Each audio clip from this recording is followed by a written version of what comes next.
Show ഇതാണെങ്കിൽ നീങ്ങൊന്നുമില്ല. അതും പോയി. ഇതിൽ വർക്ക് ചെയ്യാൻ നല്ല റിസ്ക് ആട്ടോ. ഞാൻ എത്രയായി പറയണ ഒരു ലാപ്ടോപ്പ് വാങ്ങി തരണമെന്ന്. ഇന്ന് തന്നെ പോയിട്ട് ഒരെണ്ണം വാങ്ങണം. നിന്നോട് ഞാൻ പറഞ്ഞല്ലേ ഓഫീസിലെ ലാപ്ടോപ്പ് വീട്ടിൽ കൊണ്ടുവന്നിട്ട് അതിൽ തന്നെ വർക്ക് ചെയ്യാൻ. ഇത്രയും കാലം നീ അതല്ലേ ചെയ്തുകൊണ്ടിരുന്നത്. പിന്നെ ഇപ്പൊ തന്നെ മൊബൈലിൽ ചെയ്യുന്നേ. ഓഫീസിലെ ലാപ്ടോപ്പ് അങ്ങനെ എല്ലാ സ്റ്റാഫിനും കൊടുത്തു വിടുമൊന്നുമില്ല. എല്ലാവർക്കും അവരവരുടെ പേഴ്സണൽ ലാപ്ടോപ്സ് ഉണ്ട്. പിന്നെ എൻ്റെ കയ്യിൽ ഇല്ലാത്തതുകൊണ്ട് മാത്രം തന്നതാ. 4-5 മാസം അതന്നെ ഉപയോഗിച്ചപ്പോ അവര് തിരിച്ചു വാങ്ങി. പിന്നെ വേറെന്താ ചെയ്യാ? നാണക്കേടാ അതിന് കേട്ടാ. പിന്നെയും പിന്നെയും പോയിട്ട് തരുമോ തരുമെന്ന് ചോദിക്കണത്. ലാപ്ടോപ്പ് വാങ്ങുന്നതിന് കുഴപ്പമൊന്നുമില്ല. പക്ഷെ നല്ലൊരെണ്ണം കിട്ടണമെങ്കിൽ എന്തായാലും 19,000 രൂപ കൊടുക്കേണ്ടി വരും. ഇനിയിപ്പോ EMI ഇട്ടാൽ തന്നെ മാസം ഒരു 9,000-10,000 രൂപ വെച്ച് കൊടുക്കേണ്ടേ വരും. അതൊരു പ്രശ്നമാണ്. ഓ, നിങ്ങളുടെ ഈ പൈസ കൊടുക്കാനുള്ള ടെൻഷൻ കണ്ടാ വിചാരിക്കും നിങ്ങളുടെ അക്കൗണ്ടിൽ നിന്നാണ് പൈസ കൊടുക്കണമെന്ന്. 4 മാസം ഞാൻ ജോലി ചെയ്യുന്നില്ലേ ഉള്ളൂ. 1 രൂപ നിങ്ങൾ എനിക്ക് തന്നോ? പൈസ മുഴുവൻ വാങ്ങിയെടുത്തിട്ട് ലാപ്ടോപ്പ് കിട്ടിയില്ലെങ്കിൽ ഞാൻ ജോലിയിൽ നിന്ന് പിരിച്ചു വിടും. കുഴപ്പമില്ലല്ലോ. ഇപ്പൊ എന്താ വേണ്ടത്? ഒരു ലാപ്ടോപ്പ് അല്ലേ, അത് വാങ്ങാം. എന്നാ പിന്നെ പ്രശ്നം തീർന്നില്ലേ? ആ, അങ്ങനെയാണെങ്കിലേ ഇന്ന് വൈകുന്നേരം തന്നെ പോയി വാങ്ങണം. ഫോണിലൊന്നും ചെയ്യാൻ പറ്റുന്ന വർക്കൊന്നും അല്ല. ഇത് മൊത്തം ജാമായി കിടക്കുക. എടാ, ഫോൺ ജാം ആയിട്ടുണ്ടെങ്കിൽ അത് സ്വിച്ച് ഓഫ് ചെയ്ത് റീബൂട്ട് ചെയ്ത പോരെ? അത്രയല്ലേ ഉള്ളൂ. പിന്നെ ലാപ്ടോപ്പ് വാങ്ങുമ്പോഴേ നമ്മൾ എടി പിടിയും ചെന്ന് വാങ്ങാൻ പാടില്ല. ഇപ്പൊ ചെന്നിട്ടുണ്ടെങ്കിൽ ഒരു ഓഫറും കിട്ടില്ല. ഇത് വേണമെങ്കിൽ ക്രിസ്മസ് കഴിഞ്ഞും പോയി, ആ ഓഫറും കഴിഞ്ഞിട്ടുണ്ടാവും. ഇനിയിപ്പോ ഒരു 3-4 മാസം വെയിറ്റ് ചെയ്താലേ വിഷുവിന്റെ ഓഫർ നമുക്ക് കിട്ടും. ഇപ്പൊ നമ്മൾ വെറുതെ കൂടുതൽ നമ്മുടെ പൈസ കൊണ്ട് കളയേണ്ടി വരും. അതിനേക്കാളും നല്ലതല്ലേ ഒരു 3-4 മാസം വെയിറ്റ് ചെയ്തിട്ട് നല്ലൊരെണ്ണം വാങ്ങുന്നത്. എന്ത് 3-4 മാസം കഴിഞ്ഞിട്ടോ? നിങ്ങൾക്ക് എന്താ ഞാൻ പറഞ്ഞിട്ട് മനസ്സിലാവുന്നില്ല? എനിക്കിതിൽ വർക്ക് ചെയ്യാൻ പറ്റില്ല. അതുകൊണ്ടല്ലേ ലാപ്ടോപ്പ് ഇല്ലാണ്ടൊന്നും ഓഫീസിലേക്ക് പോകാൻ പറ്റില്ല. ബാക്കി എല്ലാവരുടെ കയ്യിലും ലാപ്ടോപ്പ്, ഞാൻ മാത്രം ഫോണും. നാണക്കേട് എനിക്ക്. എന്ത് നാണക്കേട്? എടാ, നിന്റെ കയ്യിൽ പൈസ ഇല്ലാണ്ട് വാങ്ങാണ്ടിരിക്കുന്നല്ലോ, പൈസ കയ്യിൽ വെച്ചിട്ടും ലാപ്ടോപ്പ് വാങ്ങാണ്ടിരിക്കുന്നല്ലേ. അപ്പൊ നിന്റെ ഫ്രണ്ട്സ് ഒക്കെ വിചാരിച്ചോളും നീ വളരെ സിമ്പിളാണ്. അങ്ങനെ ഇപ്പൊ എനിക്ക് എന്റെ ഫ്രണ്ട്സിന് മുമ്പിൽ സിമ്പിൾ ആകണ്ട. സിമ്പിൾ ആണെന്ന് വിചാരിക്കത്ര. പൈസ തരാനുള്ള മടിയല്ലേ? ഒരു കാര്യം ചെയ്യാം, ഞാൻ വാങ്ങിക്കോളാം ലാപ്ടോപ്പ്. ഈ മാസം സാലറി നിങ്ങളുടെ അക്കൗണ്ടിലേക്ക് ഞാൻ ഇടാൻ തീരുമാനിച്ചിട്ടില്ല. എന്റെ കയ്യിൽ തന്നെ വെച്ചോണം. നിന്റെ അക്കൗണ്ടിൽ ഇടാതെ? എടി, നിനക്ക് ഈ മാസം മാസം കിട്ടുന്ന സാലറി അത് നിന്റെ അച്ഛൻ നിന്റെ വീട്ടിൽ നിന്ന് കൊണ്ടുവന്നിട്ട് നിന്റെ അക്കൗണ്ടിൽ ഇടുന്നതല്ല. ഞാൻ കഷ്ടപ്പെട്ട് വാങ്ങി തന്ന ജോലിയാ. അല്ലെങ്കിൽ കാണായിരുന്നു 5 പൈസ വരുമാനമില്ലാണ്ട് ഇങ്ങനെ വീട്ടിൽ തന്നെ ഇരിക്കേണ്ട അവസ്ഥ. ഞാൻ നിന്നെ സപ്പോർട്ട് ചെയ്തുകൊണ്ട് മാത്രമാണ് നിനക്ക് ജോലി കിട്ടിയത്. ഈ പേരും പറഞ്ഞിട്ടല്ലേ എല്ലാ മാസം ശമ്പളം നിങ്ങൾ വാങ്ങിയെടുക്കാറ്? നിങ്ങൾ ഇല്ലെങ്കിൽ എനിക്ക് ജോലി കിട്ടും. എനിക്കെന്താ ജോലി കണ്ടുപിടിക്കാനുള്ള കഴിവില്ല? ഒരു ജോലി കണ്ടുപിടിച്ചിരുന്ന ഒരാള് വന്നിരിക്കുന്നു. അവൾ അത്രയ്ക്കായോ? ഡീ,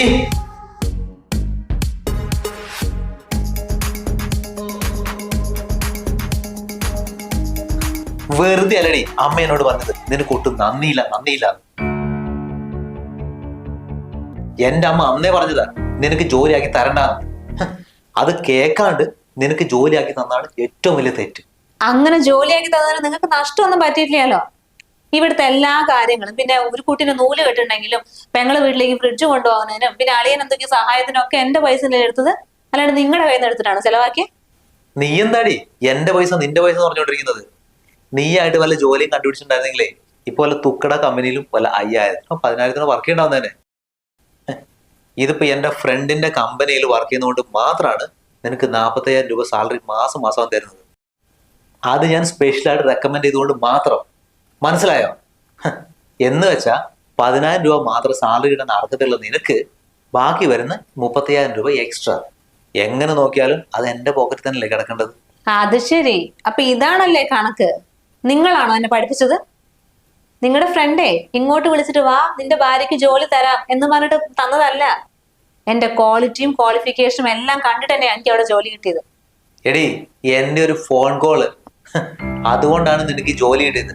അതാണ് ഞാനും അവൻ തമ്മിലുള്ള ബന്ധം. അല്ലാണ്ട് നിന്റെ ക്വാളിഫിക്കേഷൻ ക്വാളിറ്റിയും കണ്ടിട്ടല്ല. അവനും എനിക്ക് നന്നായിട്ട് അറിയാം നിനക്ക് ഇത്രയും വലിയ ജോലി ചെയ്യാനുള്ള കഴിവില്ല. ഓ, അപ്പൊ എന്റെ വിദ്യാഭ്യാസവും എന്റെ യോഗ്യതയും ഒന്നും ഇവിടെ പ്രധാനമല്ല അല്ലെ? നിങ്ങൾ വിളിച്ചു പറഞ്ഞ ആർക്കും ജോലി കിട്ടും. എന്തിട്ട് നീ എന്റെ മോനെ കുറിച്ച് വിചാരിച്ചത്? നിന്നെ കല്യാണം കഴിച്ചതുകൊണ്ട് അവൻ വെറും തറയാന്ന് വിചാരിച്ചോ? ആ ഒരു തെറ്റ് മാത്രം അവന് പറ്റിയിട്ടുള്ളൂ. അവന്റെ ഫ്രണ്ടും അവനുമേ എത്രമാത്രം വലിയ ബന്ധമാണെന്ന് എനിക്ക് അറിയോ. ഇവിടെ വന്ന് ഒരുപാട് പ്രാവശ്യം ചോറ് വിളമ്പി കൊടുത്തതാ. ആ ഒരു ബന്ധം വെച്ചിട്ട് കിട്ടിയ ജോലിയാന്ന് എനിക്ക്. നിനക്ക് ജോലി തരുന്നതിന്റെ മുൻപേ അവ എന്നോട് കൂടി വിളിച്ച് ചോദിച്ചു, അമ്മ എങ്ങനെ ഒരു ജോലി ഉണ്ട് അമ്മന്റെ മരുമോള് കൊടുത്തോട്ടെ എന്നുള്ളത്. അങ്ങനെ ഞാൻ കൊടുത്ത മോനെ. അവളൊരു പാവം കുട്ടിയാണ് പറഞ്ഞതുകൊണ്ട് മാത്രം എനിക്ക് കിട്ടിയത്. ഇതേ വലിയ സിറ്റി ഒന്നും അല്ല, ഒരു കമ്പനിയിലും ഒരു കമ്പനിയിൽ മാറി കിട്ടാൻ വേണ്ടിയിട്ട്. ഞാനും എന്റെ മോനും നോന്നൊരു വാക്ക് പറഞ്ഞാണ് നീ ഇപ്പൊ വീട്ടിലിരുന്നേനെ, പിന്നെ ഈ വർത്തമാനത്തിനൊന്നും ഇടയുണ്ടാവില്ല. അപ്പൊ ഈ പേരിലാണല്ലേ ഉള്ള സാലറി മുഴുവൻ എന്റെ നിന്ന് വാങ്ങിയെടുക്കുന്നത്? ഒരു ഭാര്യ എന്ന് പറഞ്ഞാലേ അവളൊരു കുലസ്ത്രീ ആവണം. ശമ്പളം കിട്ടുന്നത് മുഴുവനും കൊണ്ട് ഭർത്താവിനെ ഏൽപ്പിക്കണം. എന്നിട്ട് ബസ്സിന് എന്തെങ്കിലും കുറച്ചെന്തെങ്കിലും വാങ്ങിയിട്ട് പോവുക. ഇത് ശമ്പളം കൊണ്ടൊന്നും അവനെ ഏൽപ്പിക്കുന്നത് കാണാം. പിന്നെ അവന്റെ അടുത്ത് 1 ലക്ഷത്തെ സാധനം വാങ്ങിച്ചതാ, 50,000 സാധനം വാങ്ങിച്ചിട്ട് അവർ നിന്നാലോ? ഇത് എവിടെ നടക്കുന്നതാ?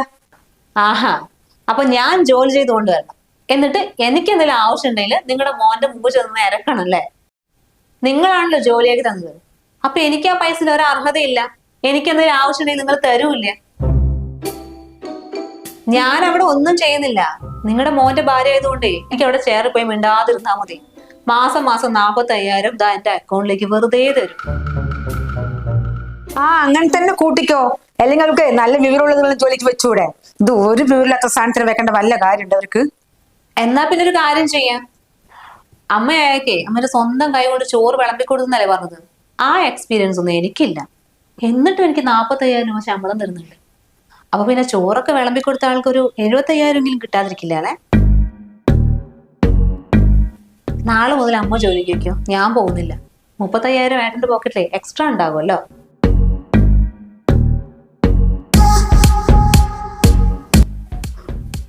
ഭർത്താവിന്റെ ഒരു ശമ്പളം എണ്ണി കൊടുക്കുന്നവളാണ് കുലസ്ത്രീ എന്നല്ലേ പറഞ്ഞു. എനിക്ക് അങ്ങനെ കുലസ്ത്രീ എന്നുള്ള വിളിപ്പേര് വേണ്ട. നിങ്ങളുടെയും നിങ്ങളുടെ മോന്റെയും 5 പൈസന്റെ വിലയില്ലാത്ത സർട്ടിഫിക്കറ്റ് കിട്ടിയിട്ടേ എനിക്ക് ജീവിതത്തിൽ ഒന്നും ചെയ്യാനില്ല.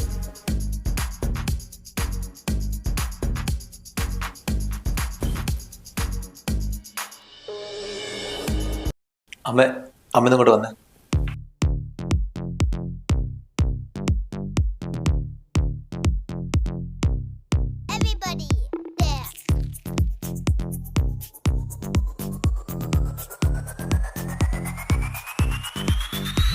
അമ്മയ്ക്ക് വല്ല ആവശ്യം ഉണ്ടായിരുന്നോ ഞങ്ങൾ രണ്ടുപേരും സംസാരിക്കുന്നതിന്റെ ഇടയ്ക്ക് വന്നിട്ട് പ്രശ്നം ഉണ്ടാക്കാൻ?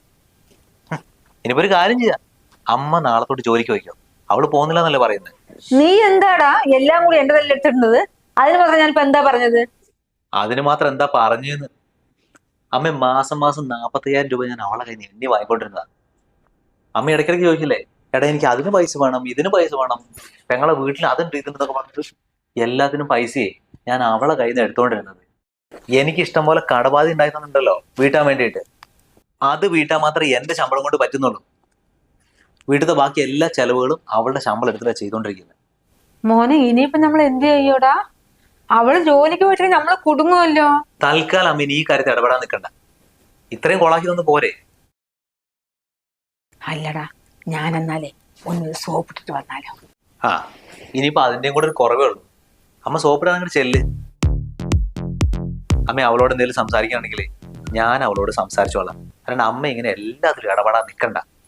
എന്നിട്ട് ഞങ്ങൾ അവളോട് ധാരണയിലെത്തട്ടെ. അതിനെക്കുറിച്ച് എന്തെങ്കിലും അമ്മയോട് പറയണമെങ്കിൽ പറയും, അത്ര തന്നെ. ഞാനിപ്പോ ചെന്നിട്ടേ എന്റെ ഭാര്യനെ ജോലിക്ക് പറഞ്ഞോടാൻ നോക്കട്ടെ.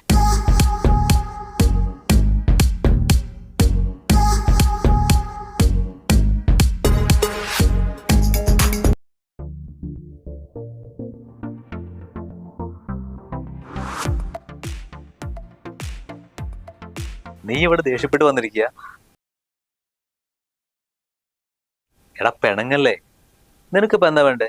ഒരു ലാപ്ടോപ്പ് വേണം, അത്രല്ലേ ഉള്ളൂ. നീ എന്നിട്ട് റെഡി ആവും, നമുക്ക് ഇപ്പൊ തന്നെ ചെന്നിട്ട് ഒരെണ്ണം വാങ്ങിട്ട് വരാം. അയ്യോ, എനിക്ക് ലാപ്ടോപ്പ് ഒന്നും വേണ്ട. ഞാനതിന് ജോലിക്ക് പോകുന്നില്ലല്ലോ. അമ്മയ്ക്ക് ഒരെണ്ണം വാങ്ങിക്കൊടുക്കും. നാളെ മുതൽ അമ്മയല്ലേ ജോലിക്ക് പോയി തുടങ്ങുന്നു. എനിക്കിനി അങ്ങോട്ട് ഒരു ലാപ്ടോപ്പിന്റെ ആവശ്യമില്ല. എടാ നീ ഒരുമാതിരി ചങ്കിക്കൊള്ളുന്ന വർത്താനം പറയല്ലേ. നീ ജോലിക്ക് പോയില്ലെങ്കിലേ ഇവിടെ എല്ലാം കൂടെ കുഴഞ്ഞു മാറിയും. നിന്റെ സാലറി കൊണ്ട് മാത്രമാണ് ഇവിടുത്തെ എല്ലാ കാര്യങ്ങളും നടന്നു പോകുന്നത്. ഓ, അപ്പൊ നിങ്ങൾക്ക് ഇതൊക്കെ അറിയാം അല്ലേ? എന്നിട്ട് ഇത്രയും ദിവസം ഇങ്ങനെയൊന്നും അല്ലായിരുന്നല്ലോ. വലിയ യജമാനെ പോലെയല്ലേ എന്നോട് ഇങ്ങനെ എന്റെ സാലറി മുഴുവൻ ആജ്ഞാപിച്ച് വാങ്ങിക്കൊണ്ടിരുന്നത്. നിങ്ങളുടെ അമ്മയ്ക്ക് ഇതേപോലെ തന്നെ എത്ര കിട്ടിയിട്ടുണ്ടെങ്കിലും ഒരു ഉളുപ്പില്ലാണ്ട് വാങ്ങിയെടുക്കും, എന്നിട്ട് കുറ്റം പറച്ചിൽ വേറെ. ഇനി ഞാൻ ഈ വീട്ടിൽ നിന്ന് ജോലിക്ക് പോകില്ല പോകില്ല പോകില്ല. എടാ, നീ ഇങ്ങനെ വെറുതെ വേണ്ടാത്തൊന്നും പറയാൻ നിൽക്കല്ലേ. ഇന്നത്തെ കാലത്തെ ഭാര്യയും ഭർത്താവും ജോലിക്ക് പോയിട്ടുണ്ടെങ്കിൽ ഒരു കുടുംബം നല്ല രീതിയിൽ കൊണ്ടുപോകാൻ പറ്റുള്ളൂ. എന്റെ ജോലി കൊണ്ടേ ഒരു 5 പൈസന്റെ ഉപകാരം എനിക്കില്ല. പിന്നെ നിങ്ങളുടെയും നിങ്ങളുടെ കുടുംബക്കാരുടെയും കാര്യങ്ങൾ നോക്കാൻ എനിക്ക് ജോലിക്ക് വേണ്ട ആവശ്യമില്ല. ഞാൻ പോകില്ല. അതൊരു കുഴപ്പമില്ല. പക്ഷെ നിന്റെ ആവശ്യങ്ങൾക്ക് നീ എൻ്റെ മുന്നിൽ വന്ന് കൈ നീട്ടാണ്ടിരിക്കാൻ വേണ്ടിയിട്ട് നിനക്കൊരു ജോലി വേണ്ടേ? അതേന്നേ, ഇപ്പൊ തന്നെ നോക്കും.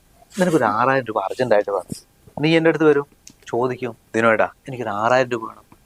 ഞാനതിന് നോ പറയില്ല. പൈസ അങ്ങോട്ട് എടുത്ത് നിന്റെ കൈ തരും. കാരണം എന്താ? അത് നിന്റെ പൈസയാണ്. അതും അല്ലാണ്ട് നിനക്കൊരു 7000 രൂപ ആണെന്ന് വിചാരിച്ചു, നീ എന്നോട് ചോദിക്കും, ദിനോട്ടാ എനിക്കൊരു കാര്യമുണ്ട്, 7000 രൂപ ആണെന്ന്. ഞാൻ ഒരു അക്ഷരം വേണ്ടില്ല, പൈസ അങ്ങോട്ട് നിന്റെ കൈ തരും.